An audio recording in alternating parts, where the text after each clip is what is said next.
Halo teman-teman semua, kembali lagi bersama aku Intan Reskina. Di sini kita bakalan membahas tentang cara penulisan makalah yang baik. Nah, di sini kita nggak cuma bahas tentang cara buat makalahnya aja loh. Di sini aku bakalan kasih tips and trick, yaitu dengan kita menggunakan Mendeley sebagai pembuatan referensi dan juga pembuatan daftar pustakanya. Dan juga aku bakalan ngasih sekedar beberapa tools untuk membantu kita dalam penulisan sebuah karya ataupun penulisan makalah. Jadi simak baik-baik ya teman-teman agar kalian dapat memahami apa yang akan kita bahas. Sekian, selamat menyaksikan.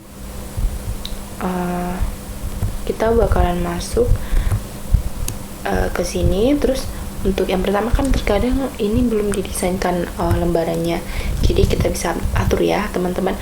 Ini nah di sini kan tadi kita bakalan atur marginnya kan, pilih custom margin. Kemudian ini kan atasnya itu dibuat 4, atas 4, kiri juga 4, kemudian bawah 3, sama kanan juga 3 ya teman-teman. Nah udah, habis itu kita kasih judul nih. Judulnya itu dia itu Times New Roman dengan ukuran 14. Di sini kita bakalan gunain judulnya dengan di tengah ya. Aku bakalan gunain judulnya itu tentang zaman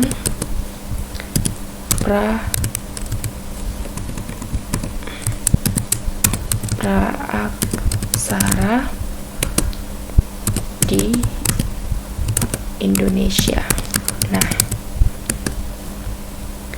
kita buat gini, terus diboldkan ya. Udah, setelah aku buat judul gini kan,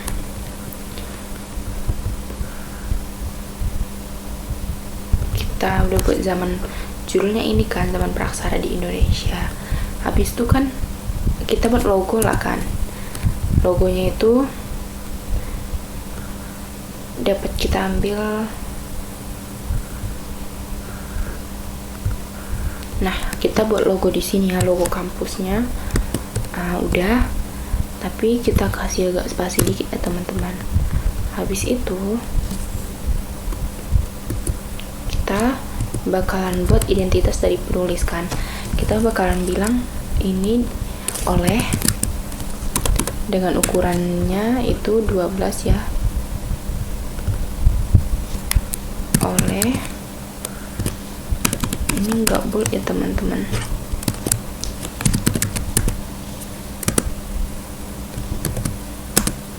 Di sini kita bakalan jelasin data diri kita, yaitu bisa berisi dengan nama, yang dimana dia juga nanti bisa seperti ini ya teman-teman, bisa lihat ya, nama aku sendiri, kemudian sama tambahkan nimnya. Enggak bisa juga kok nimnya itu untuk di berikutnya dibuat juga nimnya, boleh kok. Jadi aku 32421004 ini sebagai bukti ataupun identitas dari kita sebagai penulis makalah kan. Kemudian bisa tambahkan kelas juga.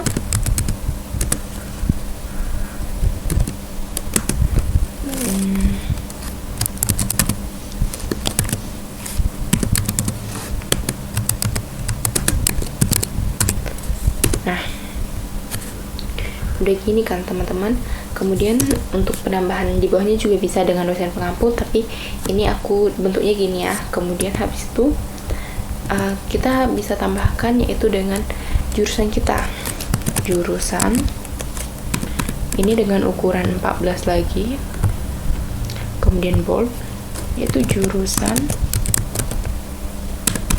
maaf ya ini caps lock huruf besar, jurusan pendidikan sejarah kan. Kemudian terus fakultas ilmu sosial.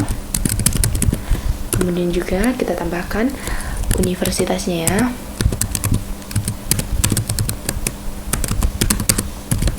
Nah, pasti ada yang bertanya-tanya nih, gimana Kak kalau penulisan makalahnya untuk kita sebagai anak SMP, ataupun SMA itu bisa diubah menjadi nama sekolah kita, kemudian di bawah itu tahun ajaran, karena kami sudah masuk semester ajaran baru, itu udah masuk 2025 ya.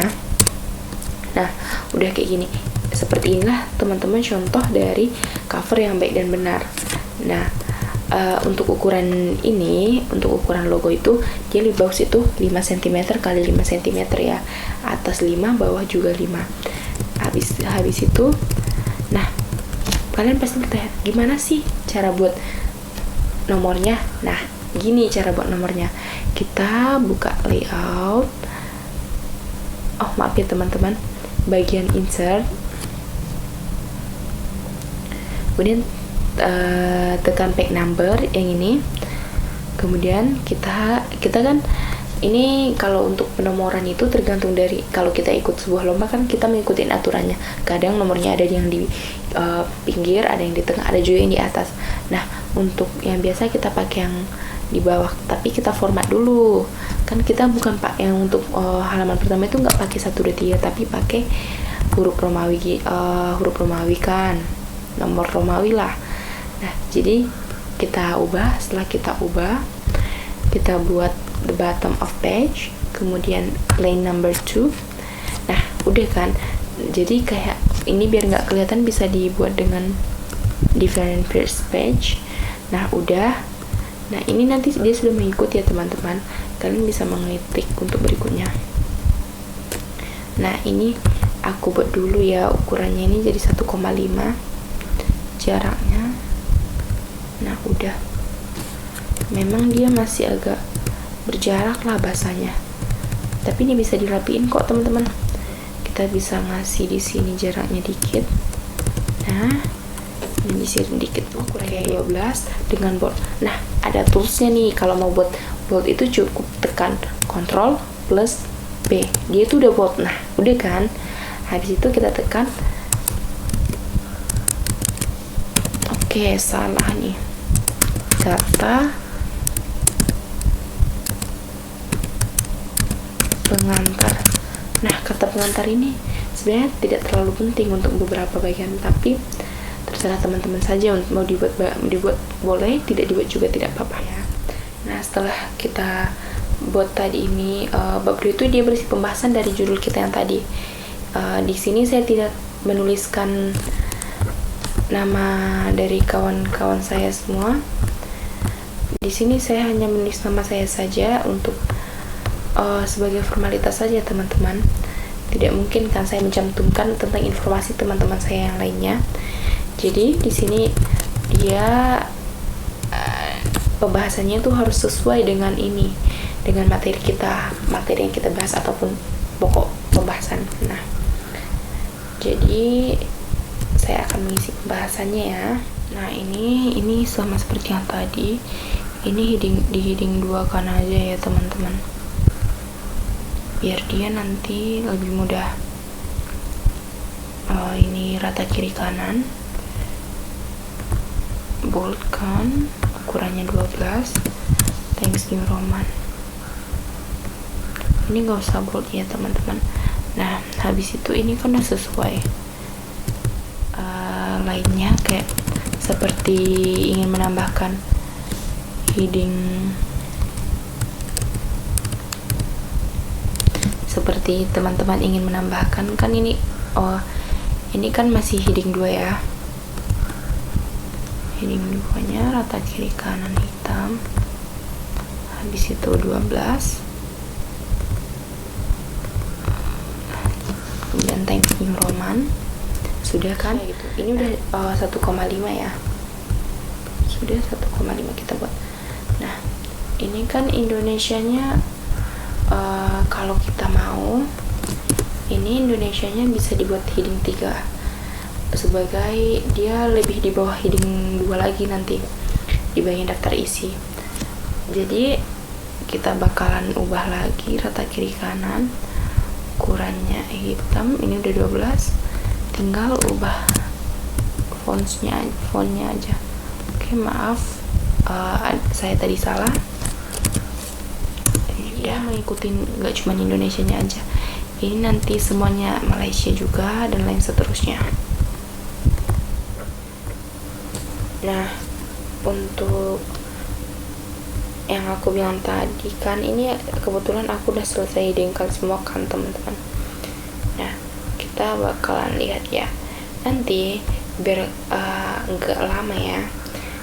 Ini kan udah caranya ini gini ya kawan-kawan, biar kalian tinggal daftar isinya kan tadi semua kalian udah hidingkan ya.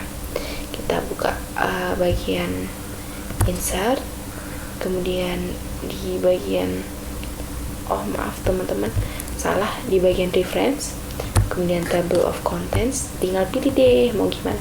Kita pilih yang pertamanya aja ya. Nah, udah, dia udah ke insert semua di sini materi yang tadi udah kita insertkan tadi. Dia di sini udah berisi kata pengantar, daftar isi bab 1, pendahuluan latar belakang, kemudian rumusan masalah juga sudah di sini ya. Nah, jadi nanti kalau mau memperbaiki tinggal di bagian ini ya, bagian ini update table. Ini kalau bagian ini dia cuman memperbaiki penghurufannya saya, kalau ini dia memperbaiki letaknya. Oke. Oke, kita udah selesai di bagian daftar isi. Aku bakalan jelasin tentang bagian yang berikutnya, yaitu tentang daftar pustaka. Oke, sebentar ya, kita selesaikan dulu. Nanti aku bakalan tunjukin langsung pada bagian daftar pustaka ya. Oke, tunggu teman-temannya. Kita udah selesai nih semuanya. Sekarang aku bakalan tunjukin cara penggunaan Mendeley. Itu di bagian ini ya. Kita buat daftar pustaka dulu judulnya, kemudian open Mendeley, bisa juga insert citation ya. Kalau open Mendeley ini kita nanti bakalan dibawa ke aplikasinya. Kita tunggu dulu ya, belum masuk ya, ini agak lama dia. Nah, dia bakalan, ini untuk stylenya, kita dapat memilih stylenya bebas, mau pakai style apa aja. Nah, kita bisa insert citation aja ya biar lebih mudah. Kita buat kata kuncinya, karena ini kebetulan materi yang kami gunakan ini, ataupun yang saya gunakan ini dari buku. Jadi bukunya ini bukan buku elektronik tapi buku biasa. Jadi kita menambahkan dari ini add, kemudian setelah kita tekan add, keluar ya dia. Add-nya itu kita pilih dulu. Sebelum itu kita add entry manual. Jadi kita bilang ini judulnya, ini buku, kemudian nanti tinggal isi aja. Kalau untuk lebih mudah kan, terkadang kita nggak cuma dari buku aja. Kalau kita pakai dari jurnal itu kita tinggal masukkan kata kunci di sini ya. Kan ini kita buka insert citation. Contoh kata kuncinya itu sejarah, materi yang kita bahas ya. Sejarah yang saya pakai lah semalam itu dia sejarah masuknya Islam di Indonesia. Nah, kita tinggal gini, dia udah masuk ini langsung. Ini dia masih bentuk apa ya teman-teman, ini kutipan. Nah, udah tinggal kita hapus. Nanti tekan insert bibliografi, kita bakalan insert sendiri itu kutu Mendeley, kemudian add entry manually. Kita pilih bagian buku, judulnya itu sejarah Asia Tenggara ya, sejarah Asia Tenggara. Kemudian kita tulis penulisnya itu penulisnya. Kan setelah selesai tadi, aku kan tadi selesaikan untuk menginsertkannya. Di sini udah penulis yang tadi, aku tadi dari sini ya teman-teman, dari insert citation. Kemudian itu kan bukunya buku fisik. Di sini udah aku tambahkan ya yang dua ini, yang sejarah Asia Tenggara yang kedua ini. Nah, udah aku insertkan juga. Kemudian kita tinggal mudah nih, karena kan ini udah diinsertkan di bagian sini dan bagian atas tadi, tinggal ini, udah deh selesai. Gak usah capek-capek ngetik satu-satu. Memang sih mungkin kelemahannya di ininya, kita harus kalau untuk buku fisik kita harus insert satu-satu gitu. Tapi teman-teman mudah loh kalau dari jurnal. Contoh ya, kalau dari jurnal lebih mudah. Kenapa aku bisa bilang gitu? Dari jurnal kita kan jurnalnya kita tinggal download dari internet, contoh lah dari Google Scholar. Nah kebetulan aku ini ada nih, contohnya yang ini aku pakai. Nah udah yang ini, habis itu kita buka insert citation, buat kata kuncinya sejarah. Nah dapatlah yang ini, sejarah peradaban Islam ya, contoh. Nah udah kita insert kan dari sini. Habis kita insert, ini tadi kan udah terinikan ya, ini tadi udah otomatis langsung masuk bibliografinya. Tadi kan nggak ada sebelumnya, jadi itu caranya mudah. Nah pasti teman-teman bertanya nih, gimana sih cara download Mendeley? Karena kan Mendeley itu nggak ada dari aplikasi kita, belum ada dari laptop dari awal gitu. Caranya mudah kok. Kita tinggal buka internet, kemudian cari kata kunci ini, Mendeley Desktop, pilih yang bagian ini ya teman-teman. Nah kita pilih yang bagian ini yang untuk Windows, di download. Nanti dia bakalan download filenya, teman-teman sabar aja nunggunya, nanti bakalan selesai kok. Jadi itu nanti kita bakalan cocokin ke bagian, nanti dia bakalan tersambung kok ke bagian ini, kita ke reference. Dia bakalan seperti ini tampilannya. Jadi sekian untuk cara penulisan makalah. Mudah-mudahan ini dapat membantu teman-teman sekalian yang sudah menonton. Saya ucapkan terima kasih untuk yang sudah menyaksikan. Untuk jika ada pertanyaan yang lain bisa ditanyakan di kolom komentar. Sekian, terima kasih. Mana tadi video dari yang aku jelaskan tadi? Aku mohon maaf ya teman-teman jika sedikit ada gangguan atau lain sebagainya. Mohon maklum lah sebagai pemula, kita masih kurang, aku ya seperti aku masih kurang prepare lah, atau ada yang salah mungkin dalam bagian dia itu ruangannya belum kedap suara atau masih ada suara-suara lainnya. Aku mohon maaf untuk kalian, dan aku mengucapkan terima kasih banyak untuk teman-teman yang sudah menyaksikan. Aku akhiri, wabillahi taufiq wal hidayah. Wassalamualaikum warahmatullahi wabarakatuh. Bye bye.